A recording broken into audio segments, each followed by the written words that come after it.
So, welcome everyone. I'm Lynn Woodland. I'm the author of a couple of books about miracles.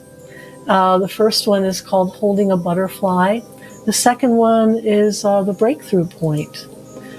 And this is the Miracles course. Welcome. We're just starting the summer quarter, which starts a whole new season of content. So, it's the very first thing. Let's just start by setting an intention. Then I'll talk a little bit more about the course and what we're going to be doing over the next few months. Just everybody close your eyes for a moment. Let your body and your mind relax for a moment with a couple of deep, full breaths.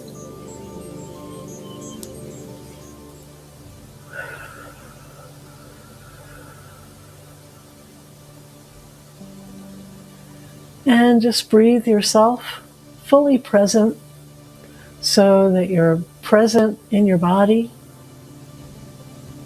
and present in this moment.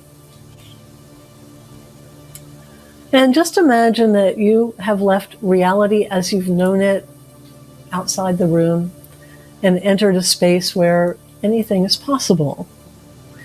In fact, imagine that your highest heart's desires are not only possible, but within reach. You don't even need to believe this. Just imagine what it would feel like if you did. And imagine it so vividly that you can start to feel a sense of excitement and anticipation begin to well up. And you start getting into that little kid place. Just imagining it's going to be your birthday soon and there's lots of presents and they're all for you. And you know it's going to be great even though you don't know exactly what it is.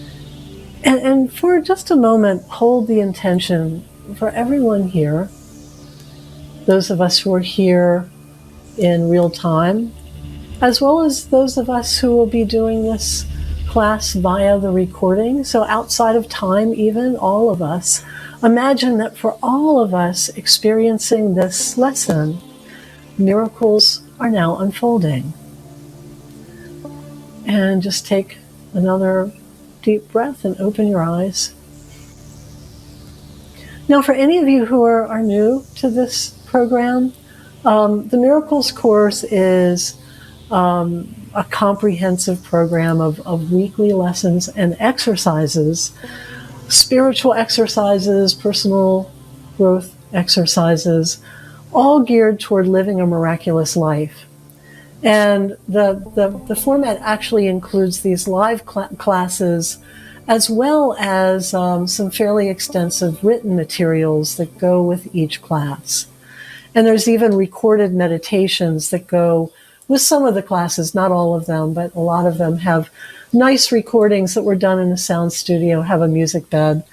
And every week, the way I do this nowadays is as my own volunteer service for a handful of nonprofit organizations who really had to tighten their belts during the whole COVID year when they couldn't have classes anymore. They lost a lot of revenue.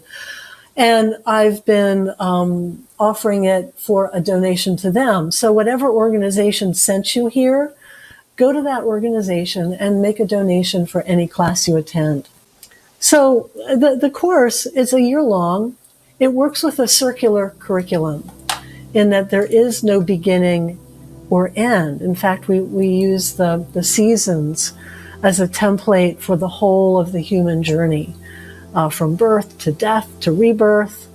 And in the darker seasons of the year, in fall and winter, they call us to internalize more and release our attachment to the material world. We've done a lot of that for those of you who've been here for a few seasons now. Now, in the lighter seasons of spring and summer, when the natural world is bursting into bloom and growth, that's when we do more work with really birthing things in a more physical way, and we do more work with some of the spiritual principles of manifesting our highest aspirations. Each of these sessions is designed to be a complete experience, so you can drop in, on an occasional basis. And at the same time, each class builds upon the last, just in the same way each season builds upon the last. Each quarter has a very different slant to it, and in fact, each month has a little bit of a different focus. So to get the most out of these classes, I suggest attending regularly. You don't have to. In the spring quarter, as we begin a new season, we're just ending a quarter where we address topics related to the seasonal themes of new beginnings and the metaphorical work of planting the seeds that we want to grow in our lives, which really starts the process of bringing our dreams into manifestation. And now in summer, the curriculum reflects nature's season of just abundant growth. And we're going to do a lot of work here with the metaphysical principles of manifestation, of creating prosperity in our lives. And then later in the season, the lessons start to match the slowing pace of summer. And that includes themes of the power of gratitude and how to live life in a way that has more ease to it, more flow, as well as bliss, how to live in bliss. Oh, and learning to receive, which I have found so many people, this is really interesting. I've seen this in a lot of my 5-day intensives, will do all the heavy lifting and say, oh, Lynn, I don't think I can make the last day, which is about just reaping the rewards of all the hard work. So if you find yourself just wanting to miss sessions, especially those of you who've been here since the fall, if you find yourself wanting to just miss all these, summer sessions, ask yourself, are you the kind of person who shows up for the hard work and never seems to get to the part that's about reaping the rewards? Typically, once I give people the little talk, like, if you skip out on the workshop now, you're going to be missing the part that is really what we came here to do. Then they're like, oh, okay. So this really is, in fact, I typically say that where you begin the Miracles course says a lot about where you are in your life. And for those of you who are just tuning in right now, I would say, imagine, see if this fits for you, imagine that you have done some of the hard work. And it's really your time to open to receive. And for some of us, that's very difficult. That is the hardest lesson of all. Does that resemble you, Lisa? Yeah, I know, a lot of us. Yeah, I can relate to that. But that's some of the lesson of this season.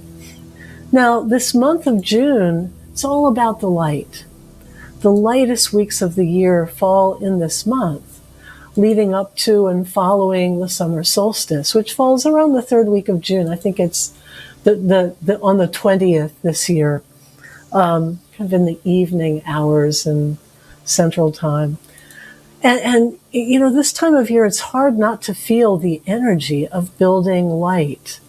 Just as the dark of winter can leave some people feeling a little bit listless and even depressed, as when we get out our sad lamps and have to light our mood away.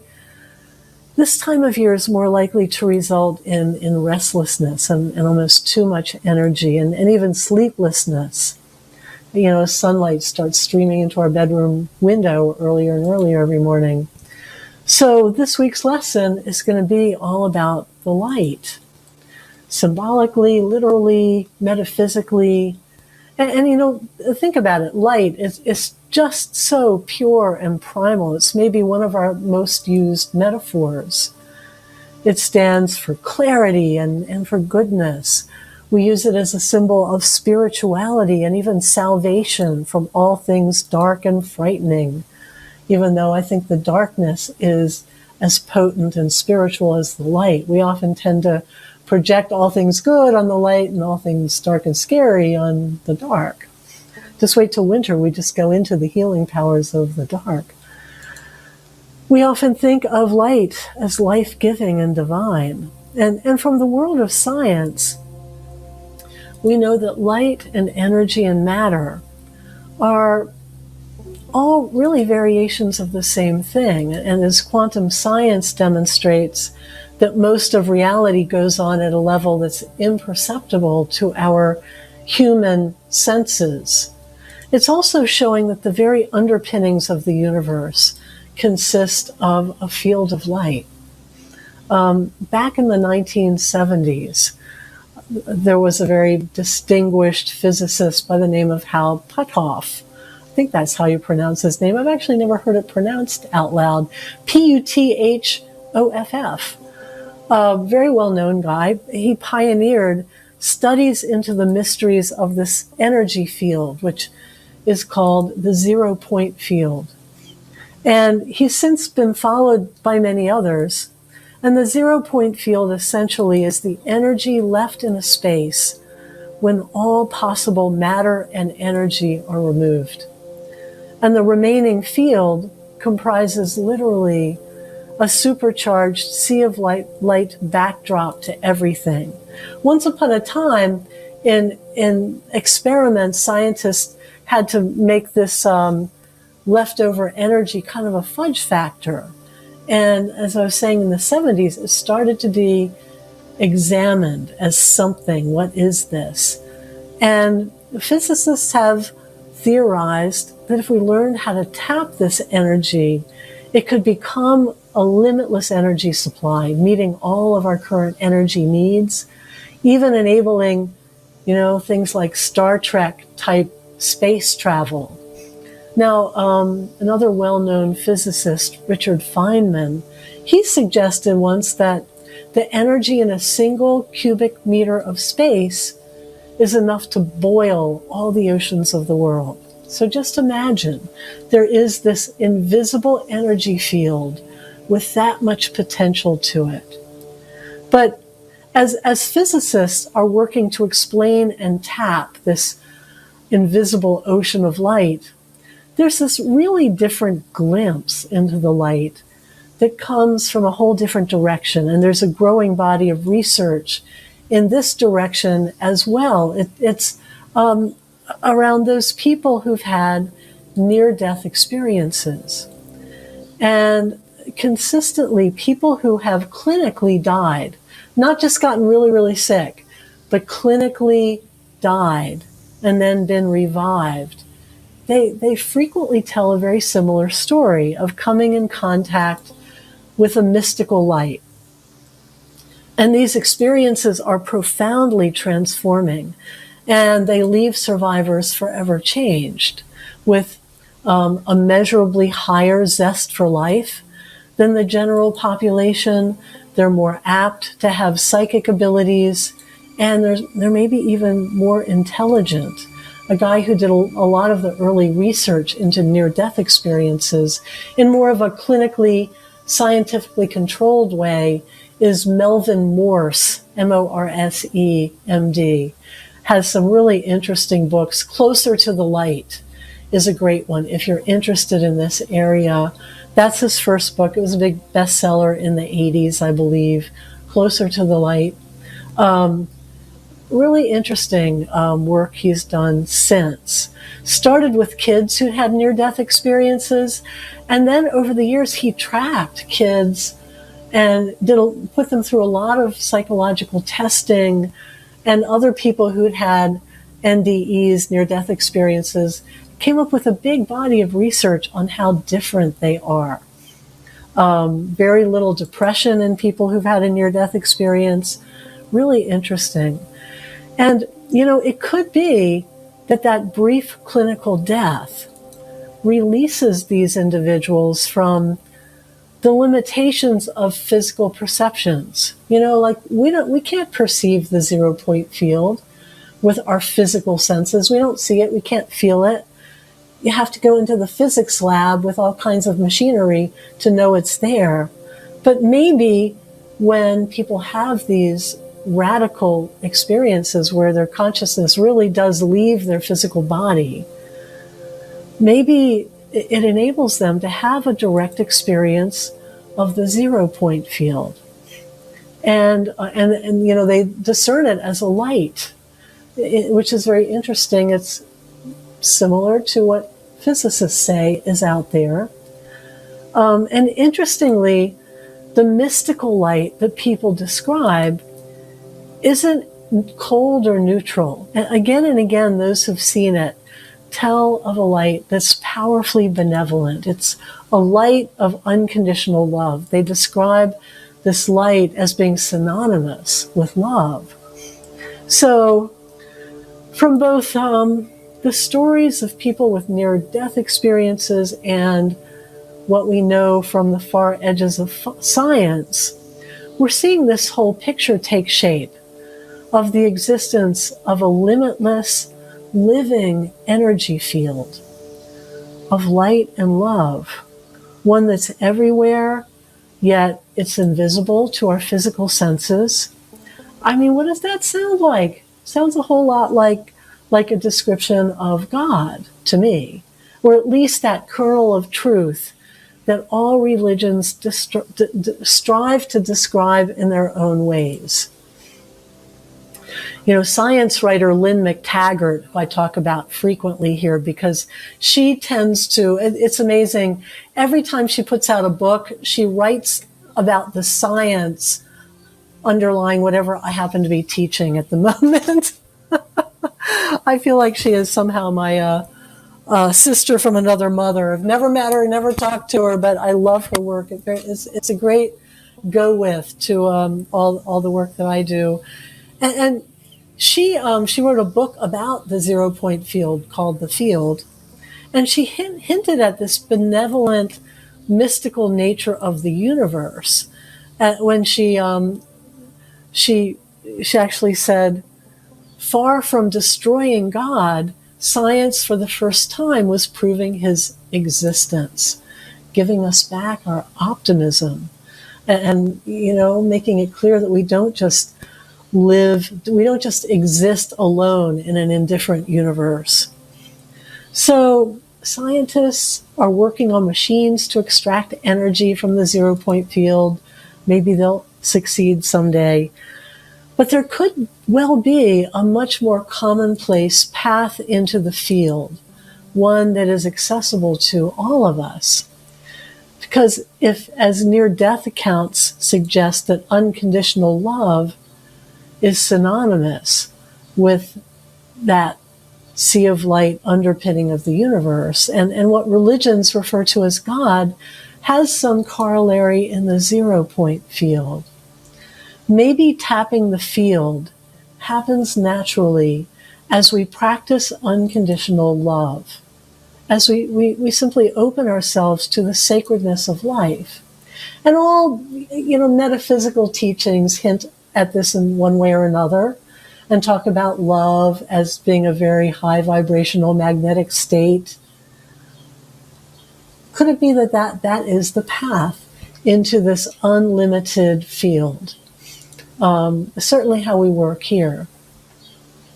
Sometimes to illustrate spiritual law, I talk about Mother Teresa, especially when I talk about manifestation, because she was really good at manifesting the material resources she needs. If you read accounts of her life, there's often stories of these last-minute saves where the support, the resources she needs to continue her work just show up, just as she needs them, often in very serendipitous ways.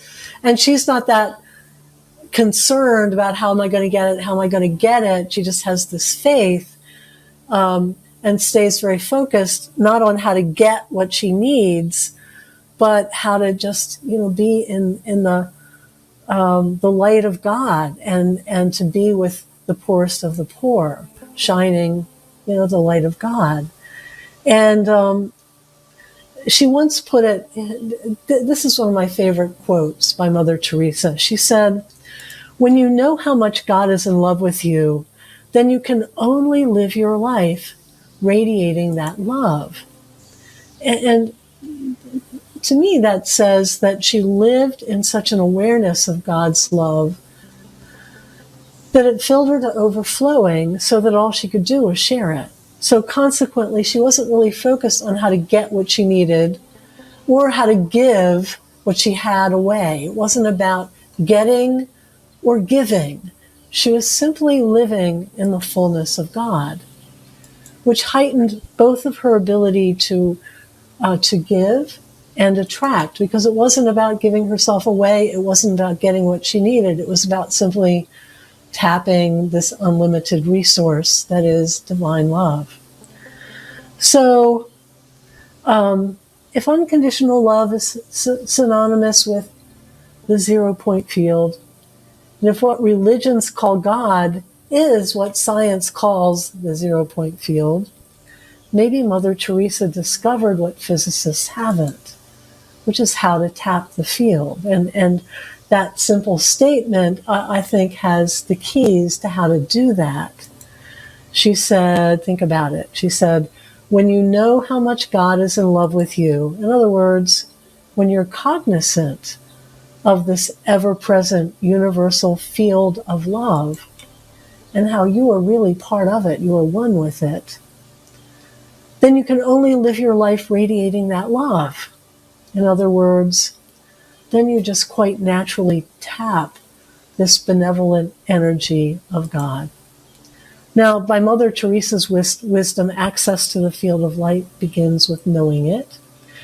And what better time to know the light than right now in June? This is the time when light is just, it's all about the light. Light is at its peak. So we're going to do some spiritual work with this in a bit. But first, since June in the Miracles course begins some focused attention on the spiritual principles of manifestation. Some of you might know this in the more popularized jargon of the law of attraction. I want to talk a little bit about popular teachings and a big difference between manifesting as is typically taught and what I think of as miracle making. And that is that while what we're aiming for here is living a miraculous life, and while miracles may well heal us and bring all our heart's desires to fruition, they're not really about the outcome of getting what we want. Miracles are such a direct experience of God, they change us. They don't merely produce an effect. They're about love. I mean, I will share an example from my own life. And Sean, I'm going to totally put you on the spot because it's kind of about you. One of the things I was really needing to manifest was, the right person to take over my apartment. I wanted someone who could garden. I wanted someone who could do property management. I wanted someone who'd love it. Kind of a tall order. And I didn't even have to do anything. My husband just kind of was talking to Sean in the alley one day. He said, yeah, it's for rent because Sean lives in the neighborhood. And yay, I manifested my perfect tenant. But the miracle part of it is that, I just really, I just feel like I adore you, Sean. Like we've just had some talks. We hang out together a bit. And you are just so much fun. I've just had so much fun getting to know you. Oh, and there's my other new tenant, Kenesha, and I just love her too. So I feel like that's even more the point than, manifesting, okay, good, I have my tenant, I can move out now. I got what I need, but I have this really, great heart feeling about these folks who are now going to be in my home, which I love, and now I love the people in my old home. So that's what I'm saying. Miracles change us.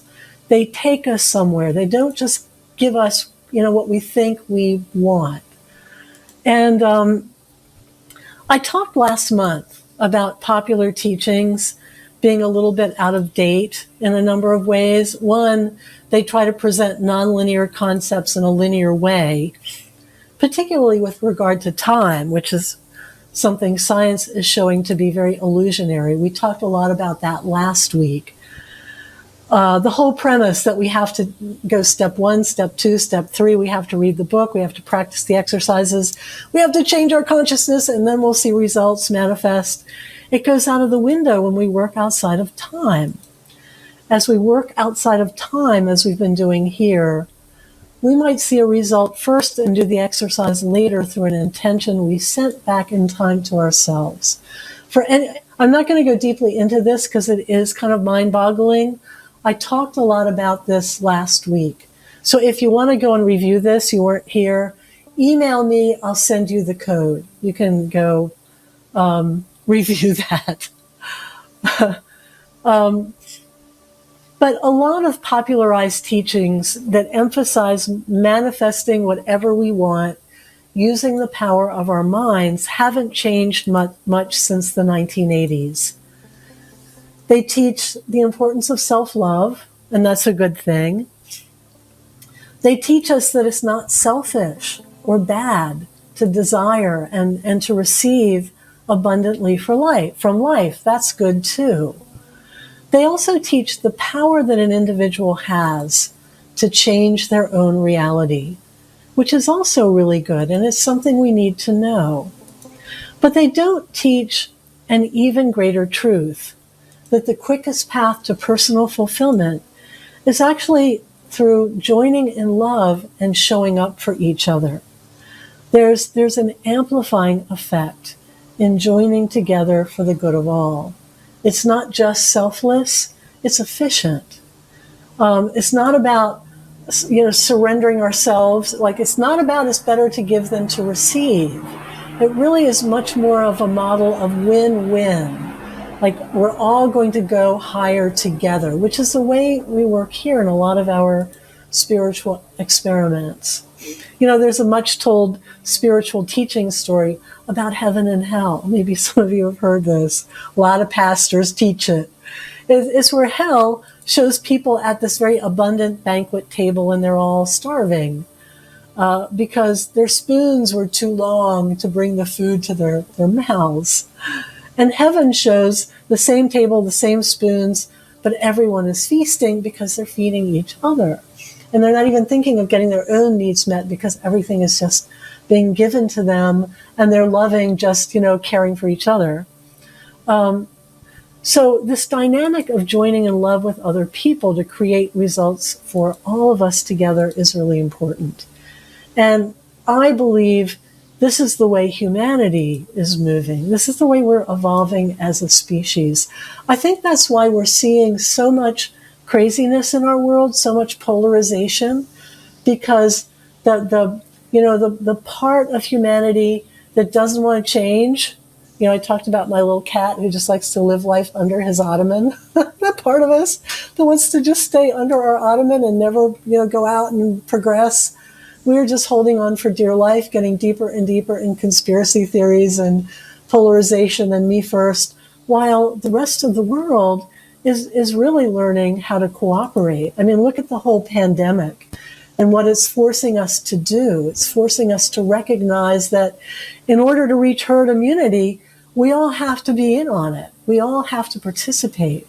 And in fact, we can't just do an America First process because then some crazy ass variant's going to form in another country and come and bite us in the ass, The plight of the world is part of our evolution. It's teaching us how to work together.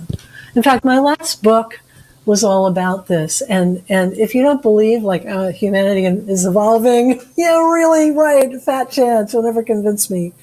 I actually do identify a lot of ways that are really very much in our face that have become so much part of life that becomes background.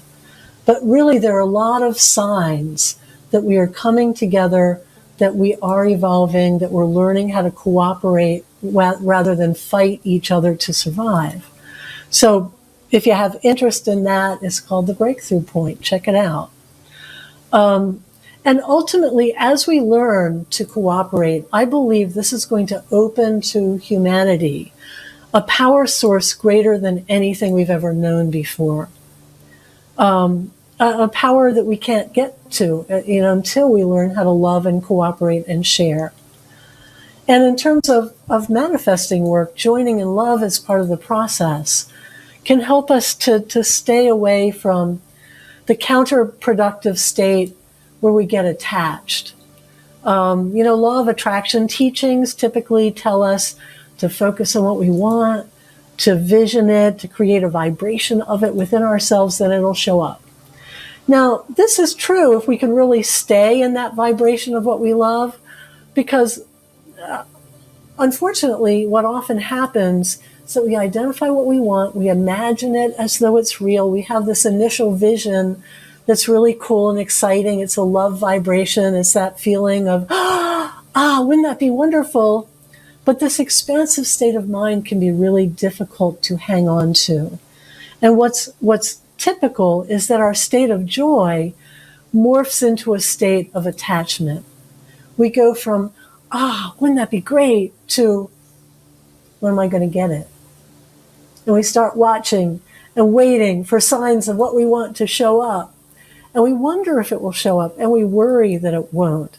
And all of a sudden, instead of living in the moment in an expansive state of joy, we're worrying about a future outcome.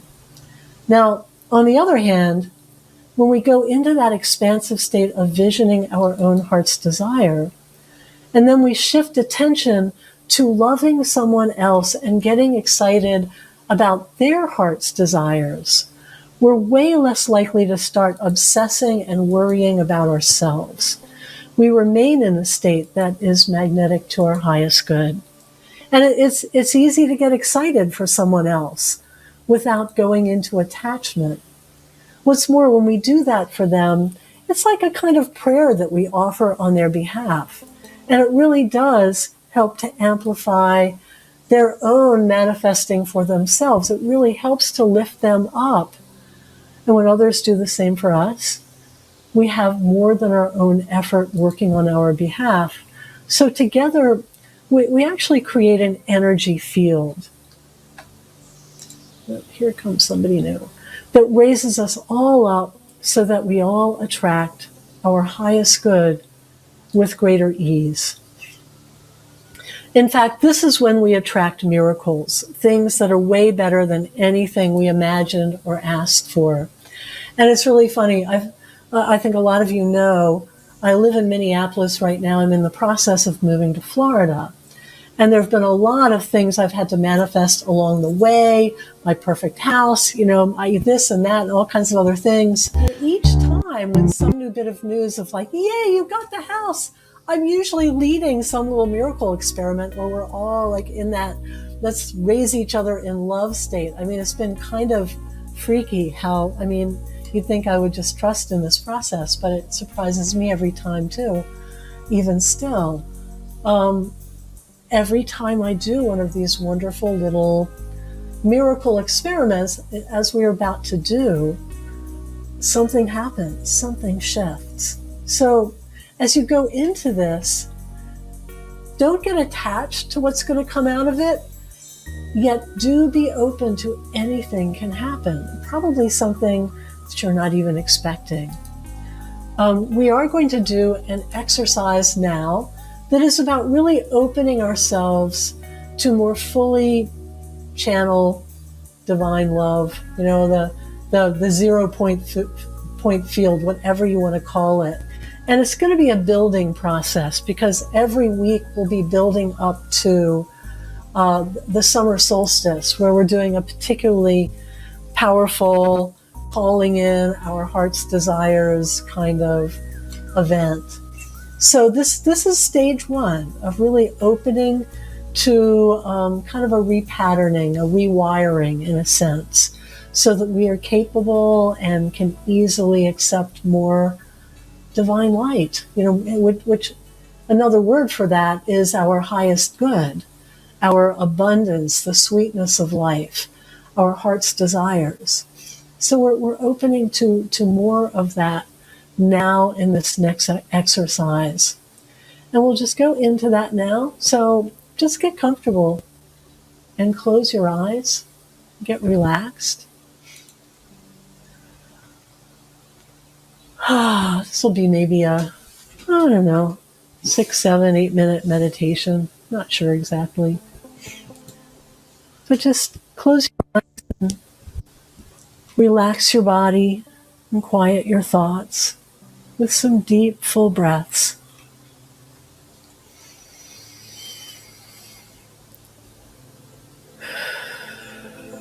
Just inhale deeply.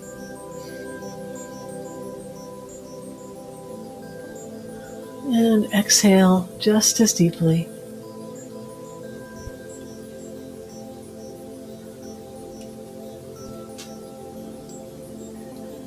And just take a moment as you feel your body relaxing deeper and deeper, and your mind getting quiet and peaceful.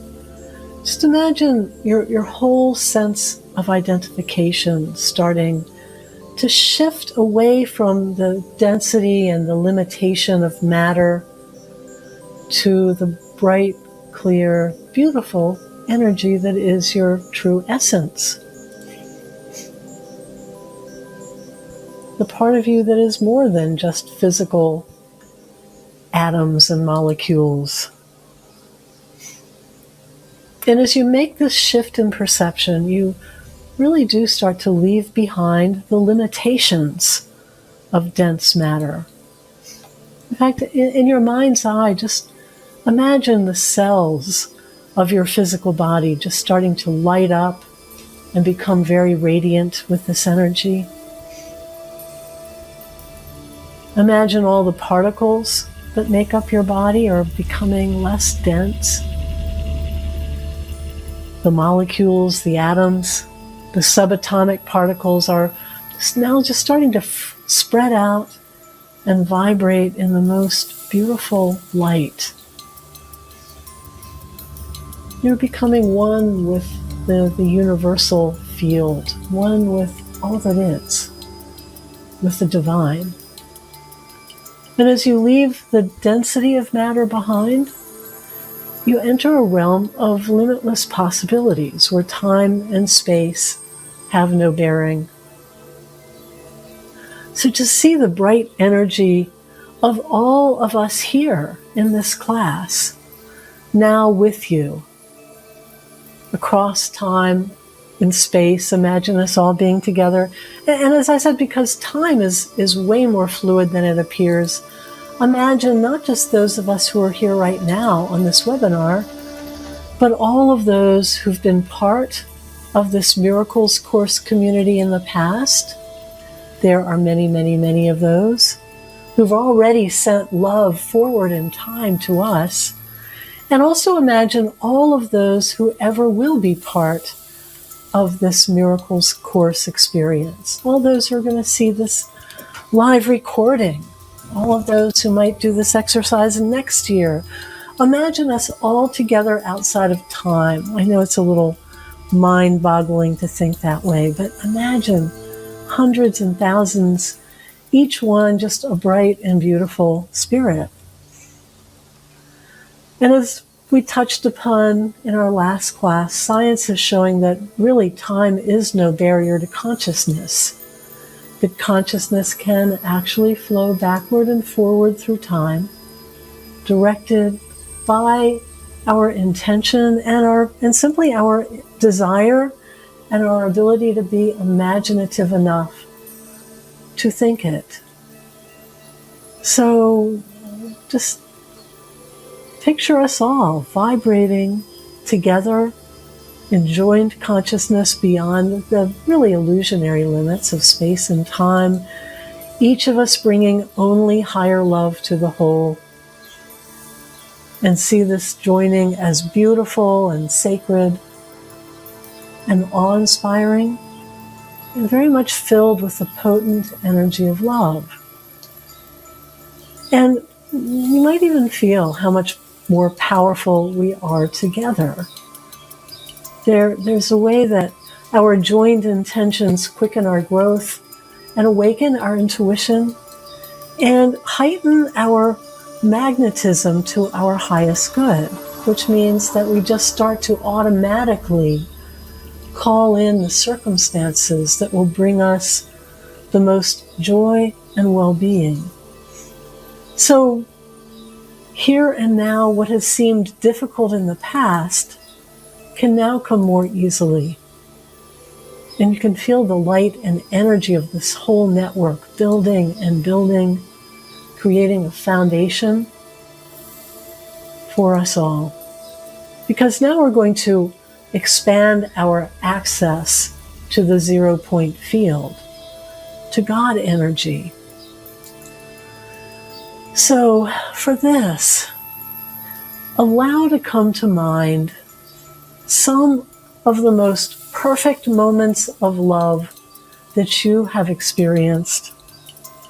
Moments of love so powerful that you feel filled up and content in the moment just by recalling them.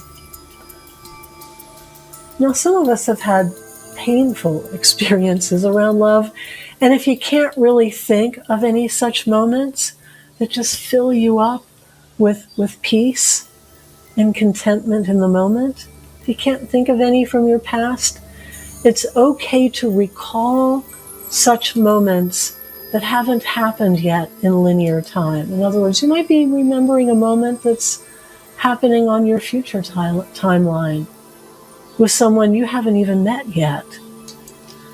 But that experience of love is so real and powerful that it fills you with peace. It just fills you up. And you breathe. Breathe it in. And just imagine how it feels to love life so much that you just can't wait to jump out of bed in the morning. And you go to sleep feeling grateful and content. And you look forward to the following day simply because life is good. And you don't have to fill in the details of why and how and what. Just imagine loving your life that much.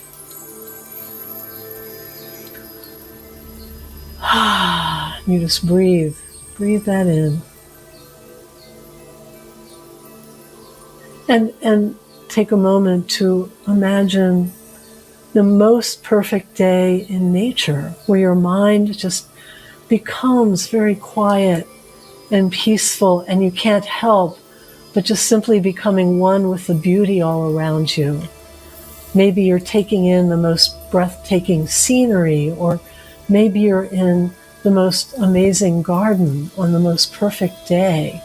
Wherever you are, just imagine just beautiful fragrances in the air and birds singing and the very air charged with peace. And you breathe it in deeply and you absorb it through your pores. And all you can feel in this moment is joy and gratitude.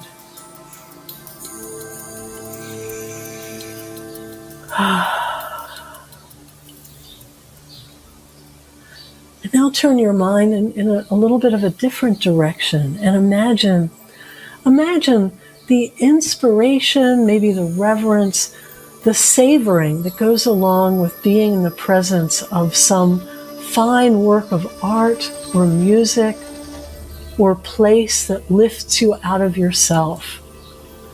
Like a kind of beauty that touches your heart and soul and moves you to the core. Maybe it's the experience of being in a spiritually charged sacred place,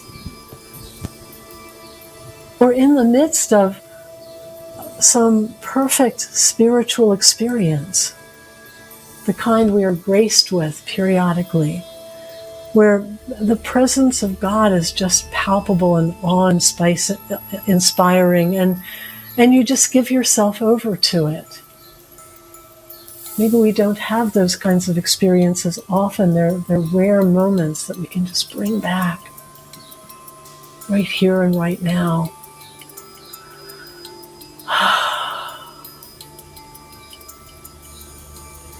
And now imagine yourself melting into the loving embrace of someone you love dearly, someone who loves you just as much. And again, you don't need to know who, because you might be remembering someone you haven't met yet. But you relax into the deep comfort that comes with love and trust and familiarity are all present. And you experience that joy that goes along with the kind of connection where chemistry and compatibility are there, where you can laugh together in a way that just won't stop and just can't be controlled. The kind of love that leaves you feeling full and safe, that allows you to sleep peacefully at night just because life is good and you know you are loved.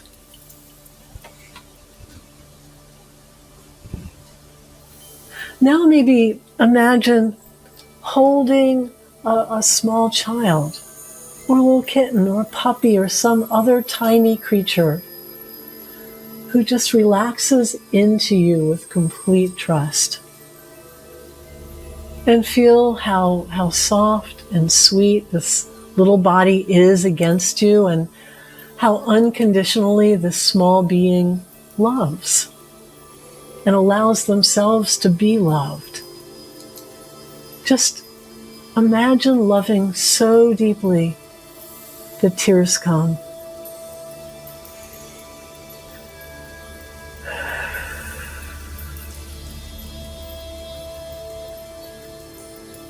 And now imagine the energy of the 0 point field.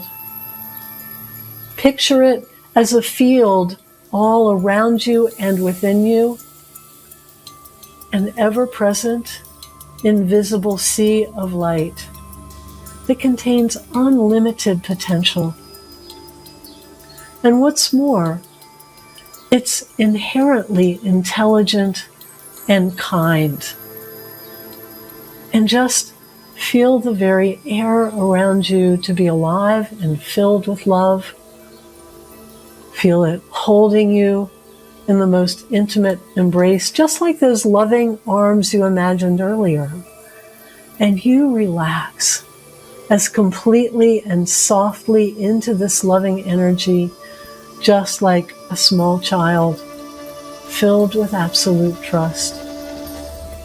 You just surrender to this love, knowing that you're safe in benevolent hands. Relax, relax some more. Safe in a way that perhaps you haven't ever known among humans yet. Relax in the hands of God.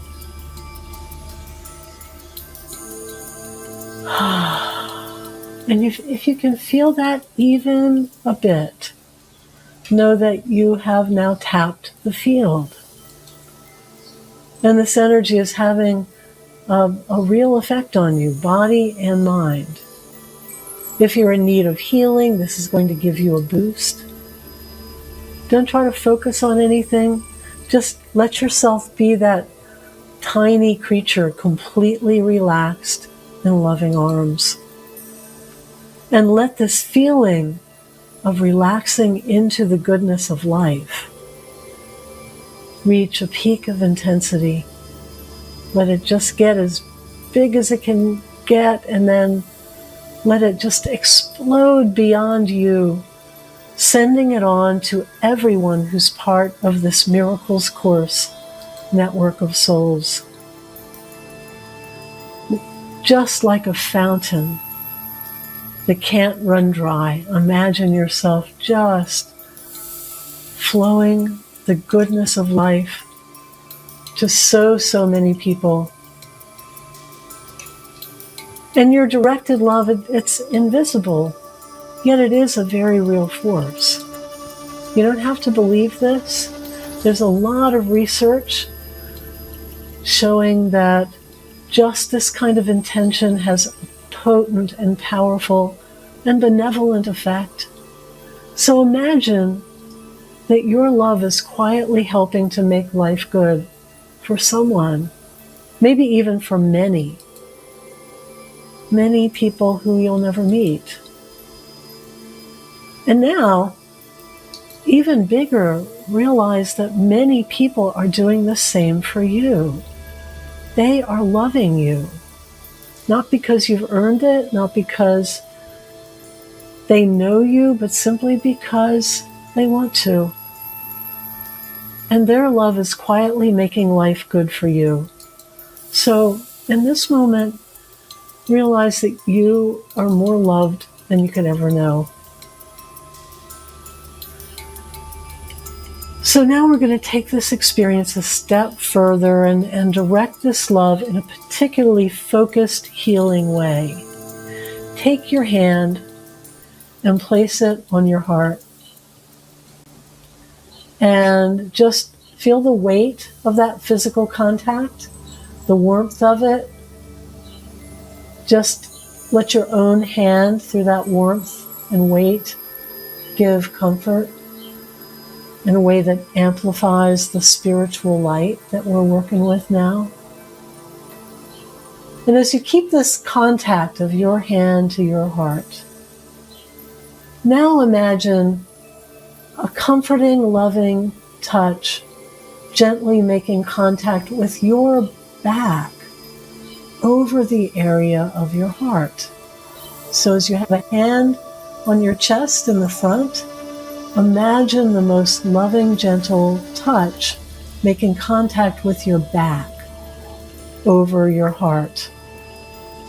And you can imagine this as the hand of God, or of your angels, or even of a loving soul who cares about you in an unconditional way. And you don't even need to believe this is real. Just imagine it so vividly that it becomes real in your senses. Feel the warmth and comfort of the contact on your back. Imagine this loving hand or hands are washing you with the light of divine love. And you just relax and let it in. You just surrender and let it wash away anything you no longer need. Dis-ease of body, mind, emotion, patterns from the past that taught you you can't have, you don't deserve, you aren't loved, you're not prosperous. Just let all of that be washed away in this flood of healing love. Just completely surrender to the sensations in your body. Don't think, just feel and be present.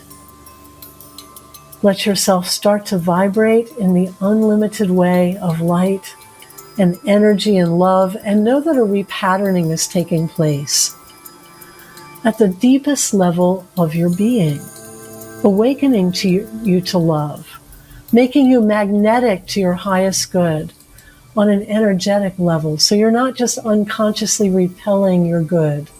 So you're now just really attracting it in. And you don't need to believe any of this. Just be present in your body. Let love work its miracles. Be willing to imagine. And one more shift of attention here. Now, as you've been just filled to overflowing with light and love, now imagine yourself in a giving role.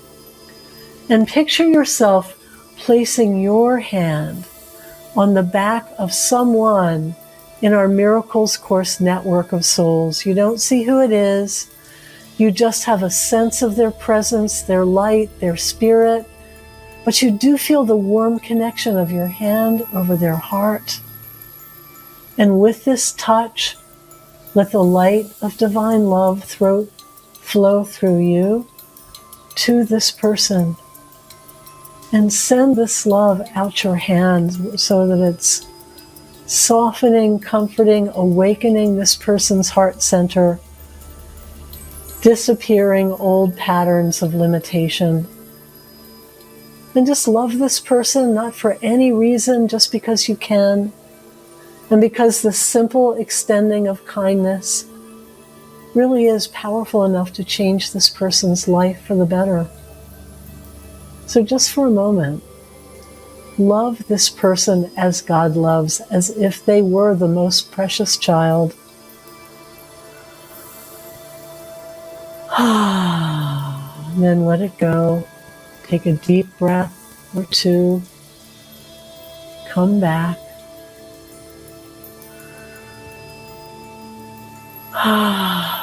And as I mentioned, tonight's work is part of a building process toward the summer solstice, where we're going to use the energy of the solstice to do some more focused manifesting of all of our desired goals and highest good. Then, my dears, I love and bless you. It's always, I feel like it's always a gift and an honor to be with you, because every time I do this work with you, I get a little bit more of it myself. So thank you for being here. And I look forward to seeing you next week. If you ever have questions or thoughts or want to just reach out to me in any way, always feel like you can do that. I love hearing from you. My email is Lynn, Lynn, at lynnwoodland.com. Lynn at lynnwoodland.com. I'm easy to reach. Feel like you always can check in with me for anything. So until next week, my loves.